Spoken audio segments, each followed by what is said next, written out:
Hi, hello, everyone. I hope you can all hear me. Good morning, afternoon, or evening to all of you from Singapore. Thank you for joining us and listening to this pitch. It's another and a privilege to be present and to present the data privacy project of our Asian Business Law Institute, or ABLI, to you. But before I begin, I think on behalf of ABLI, I would like to express our deepest gratitude and admiration to the forum team for the achievement of putting together this huge global event in the current circumstances. So, well, very well done. And thank you so much for giving us this opportunity. So let me share a couple of slides with you. I hope you can see them. Here we are. So very quickly, who are we? ABLI.Asia. Oops, all right.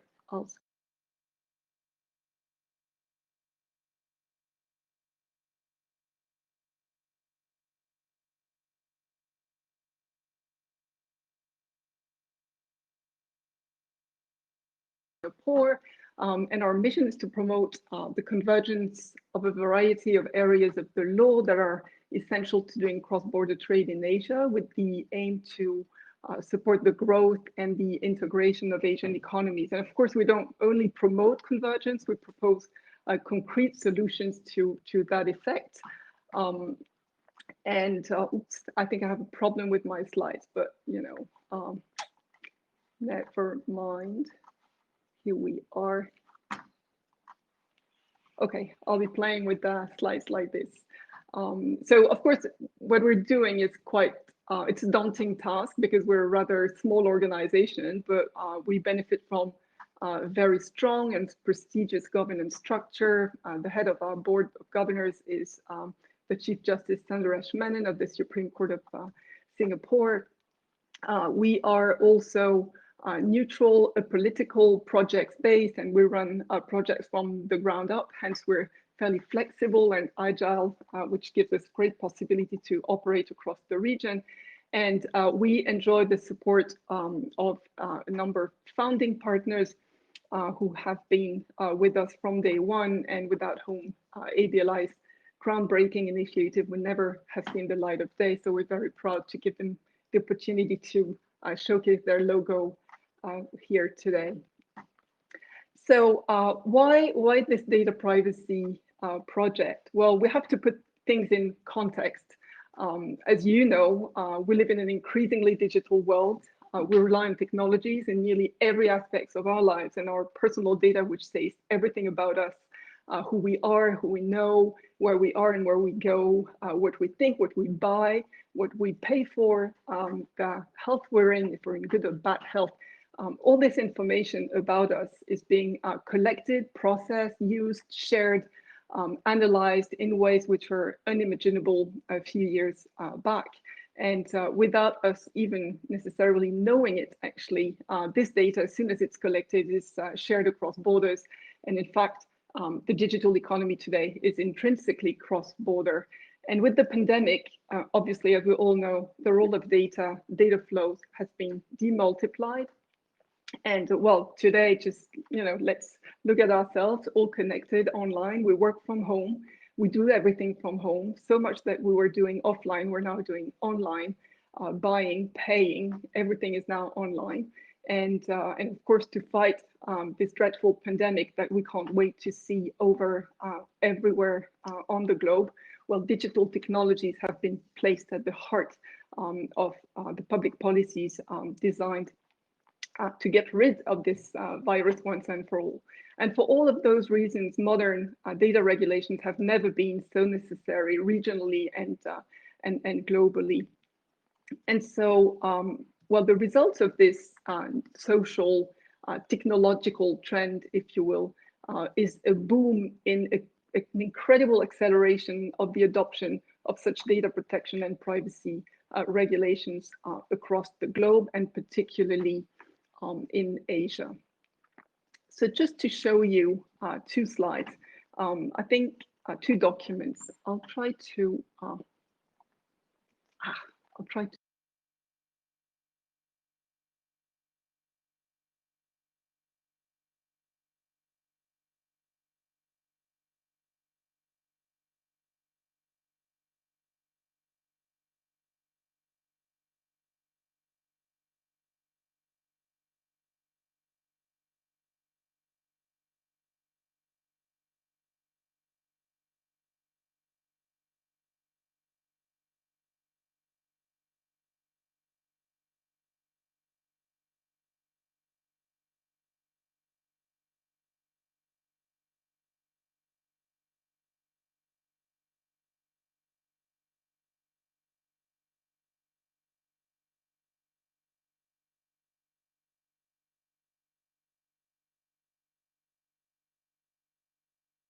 So this trend is definitely growing in the Asia Pacific, particularly, but there are a number of challenges attached to the development of these data regulations in Asia. First of all, let's say it's an excellent thing, of course, that Asia is going up the ladder of more countries are adopting data protection laws, because as Asia is embracing the digital revolution, and Asian players are in the lead in nearly every aspect of digitalization, in e-commerce and fintech. Well, we need in this region more data protection legislations, of course. And I just came across two numbers which are fairly telling. There would be 940 million netizens in China, and Google and Temasek expect the digital economy in ASEAN to reach something like 240 billion US dollars in 2025. We need more data protection regulations to accompany this incredible growth. But of course, we need these regulations to be as consistent as possible to be effective in this digital context. And why is that? Well, because legal convergence is essential. As the world has become digital and so much relies on data flows, our data goes everywhere. And therefore, the data protection frameworks of different countries actually keep interacting with one another, because businesses have to comply with multiple laws at the same time. And individuals, meaning us, right? Not anyone, just us. We are also, we see our data go across borders without necessarily knowing which protection is attached to our data when it's going. And so when there is uncertainty and there are many variations between national data protection laws, it creates gaps in protection, which are prejudicial to us. But it also triggers lots of unnecessary compliance costs. And that's something which businesses complain about a lot, particularly in Asia, because instead of focusing their resources, time, energy, human resources, obviously, on developments that are meaningful and advanced data protection, like improved data security, improved procedures for data subject access rights, or improved privacy impact assessments, for instance. Well, instead, they have to focus on different consent requirements and tick the box exercises, which turn data protection into a burden rather than a competitive advantage. And of course, it poses limits to international regulatory cooperation as well, because if the laws are not in complete overlap, well, then the regulators cannot necessarily cooperate on all the dimensions of their respective laws, simply because their counterpart on the other side will not be competent to deal with a complaint or a joint enforcement procedure. So I found these two documents fairly telling. Again,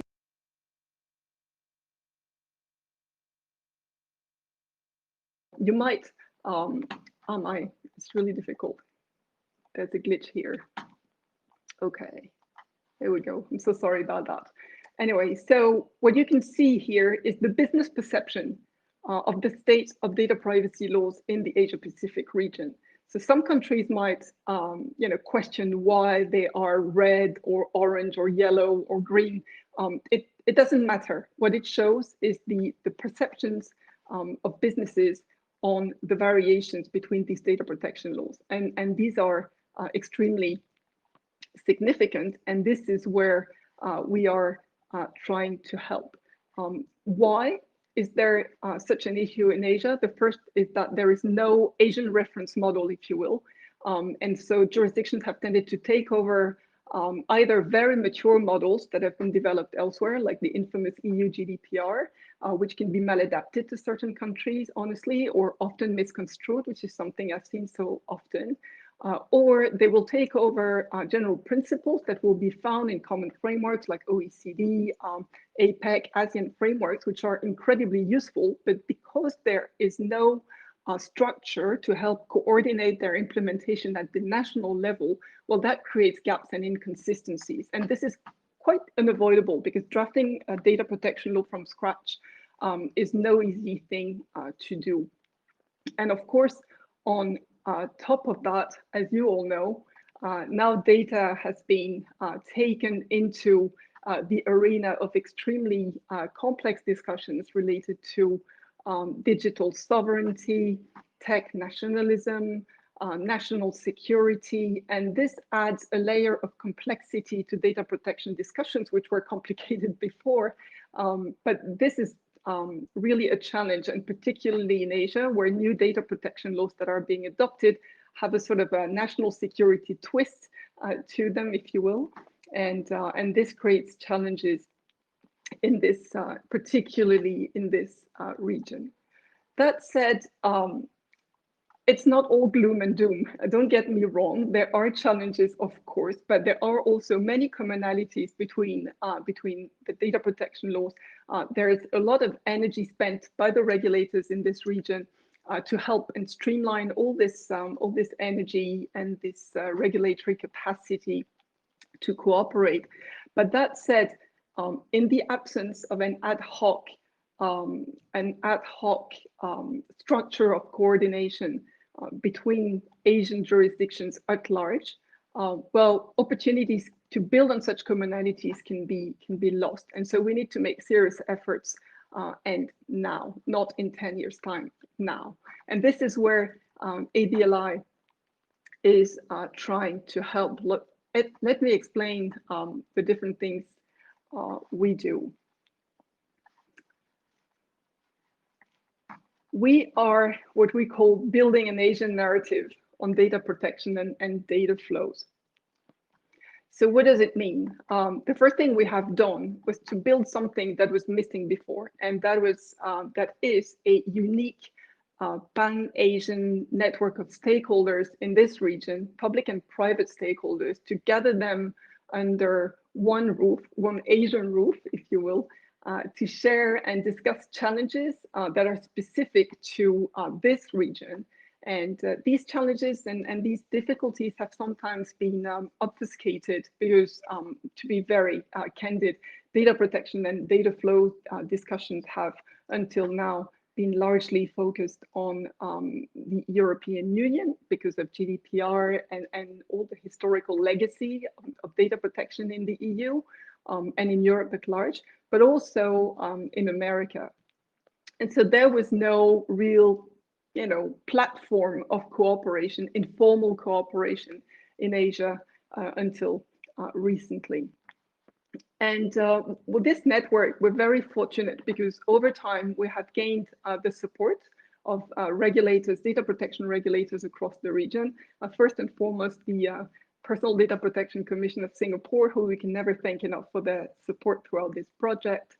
But beyond that, the network of regulators in this region has been extremely supportive. We are also in touch with a number of governments working on their data protection laws, and of course with a network of industry stakeholders who are extremely important for us to have in the loop, because they are the ones who can tell us where the variations between the laws actually impact their compliance processes, and which can be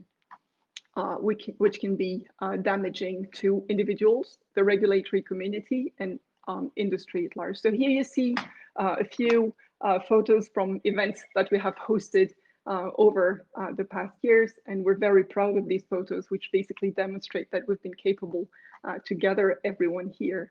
What we do also is we advocate for convergence through all possible channels. So if you're looking at everything that's been happening across the region over the past years, well, you might see a bit of ABLI here and there. We've tried to be everywhere where something was happening, where legal convergence had to be advocated for. So we've submitted comments to the Joint Parliamentary Committee on the Data Protection Bill of India, for instance. We've contributed to some expert groups on the review of the OECD privacy guidelines, co-authored a report on the digital economy in Southeast Asia with the World Bank, participated in a number of seminars on the ground in India, in Vietnam, in Philippines, and so on and so forth, participated in discussions in China with very high-level think tanks that were thinking about where to go next on the digital economy, and so on and so forth. And so you might see a bit of ABLI pretty much everywhere. We're very proud of having this capacity to invest our time and effort in all these channels. Of course, we're not doing this in a vacuum. It would be very presumptuous to say that before ABLI there was nothing. This is just not the case at all. Of course, lots of multinational channels of cooperation are working in this region, and we seek to help them actually and support the work they do at the supranational level by building this missing link, if you will, between multinational and national. Because until now, no one had done this work of checking whether international principles could actually be plugged in directly into national legal frameworks. And this is what we've been doing over the past years. So this is very small, you can't read any of this, but one of the key things we've done, which has proved very useful to the regulatory community and to governments in particular, but also to industry and legal practitioners, is we have published verified, trusted legal information from all across the region in English, so reliable translations, and we have digested all that information on data transfer regulations first and foremost, and issued common recommendations from that, so that basically regulators have a sort of roadmap to implement a number of provisions consistently between them, and therefore identify commonalities and not only differences between these frameworks. So why the forum? Why? Well, because we are sure that what we do is useful and is the right thing to do. We've had countless signs that our work was being welcomed all across the region, and we would like to do more. We would like to reinforce our position and become very boldly the center of reference for data privacy and legal convergence in Asia, nothing less. We're very ambitious, and because we want to build on this support of public and private stakeholders and supranational organizations in the region. The ecosystem is ripe now, and we would like to do more of this.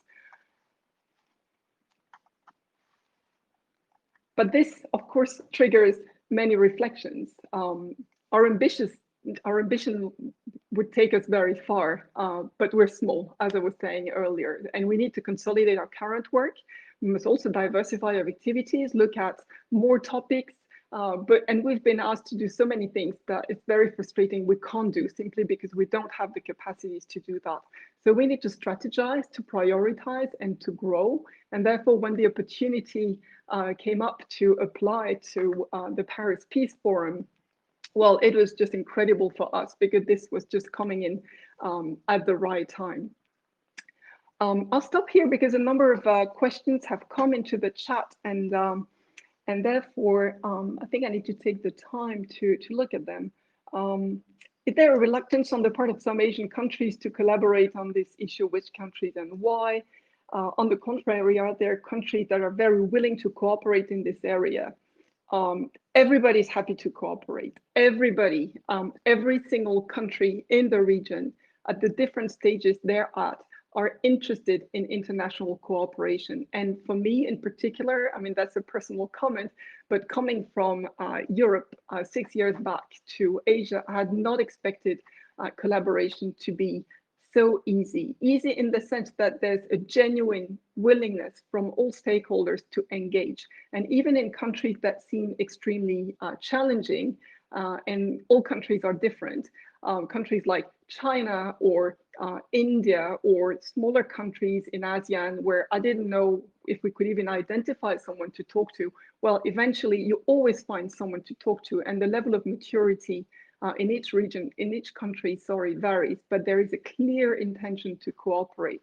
The challenge, I would say, is to coordinate between different countries that have different approaches, in particular to data flows, and that crystallizes in particular around data localization requirements. But let's not over focus on this. This is a very serious matter, of course, but there are many other topics that we can look at and where coordination is welcome and possible.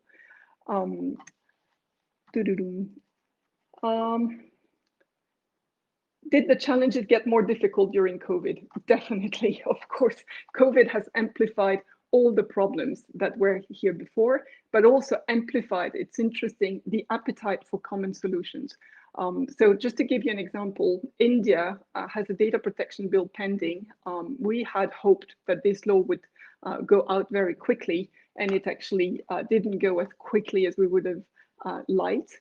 But now with COVID and all the challenges, the privacy issues around the massive collection of data, both at state and provincial levels to fight the pandemic, the fact that there have been so many data breaches, in particular at local levels, well, then there is a massive push to get this draft bill finally through. And there have been extremely important discussions going on within the group of data protection authorities, the regulators of this region globally, but also regionally, to coordinate their response and exchange good practices on like contact tracing apps, for instance, and all sorts of features of programs designed to fight the virus. So no, yes, of course, the challenges did get more difficult. What I personally find more difficult is not being able to go in country to meet people and convince them that what we do is useful in all the levels, if you will, of societies. One of the difficulties I find is that in Asia, you need to, first of all, reach out to a great number of stakeholders in every single country so that you can identify who does what, who holds the pen, and who really needs interaction so that we can hopefully provide support. But there's no condescension on our part. We don't have the truth, if you will, with a big T in these matters. We all need to learn collectively, and I've personally learned a lot myself. It's been an incredible experience, and I really hope that we can take this experience much further. What kind of external support are you looking for? Can you tell us what kind of experts you need? Well, I'm very interested to keep that discussion going after this presentation, because obviously we don't have enough time now. Clearly, we need people and we need external support, because we receive requests from, well, not later than 2 weeks ago, requests for comparative analysis on the enforcement powers of regulators in this region from one specific stakeholder in this region that needed it in the context of its law reform process. And of course, I mean, we did this very quickly, but it was frustrating to do it quickly and not to do it, more in depth, and not being able to make more detailed recommendations and accompany this process further. For that, we need people and we need resources. We need resources also to organize events, and events not for the fun of going to conferences, but because there is a need to meet everyone at the same time in the same place, whether online or offline.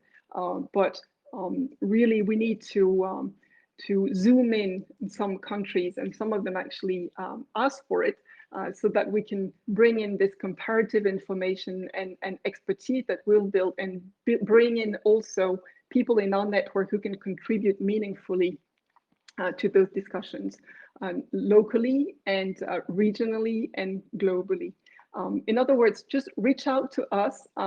We have a website, abli.asia. You can find our email addresses, of course, on it.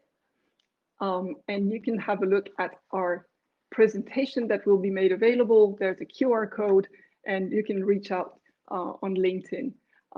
I think I will, oops. I won't stay much longer. I would love to keep that discussion going, but it's very difficult to do that in just 3 minutes.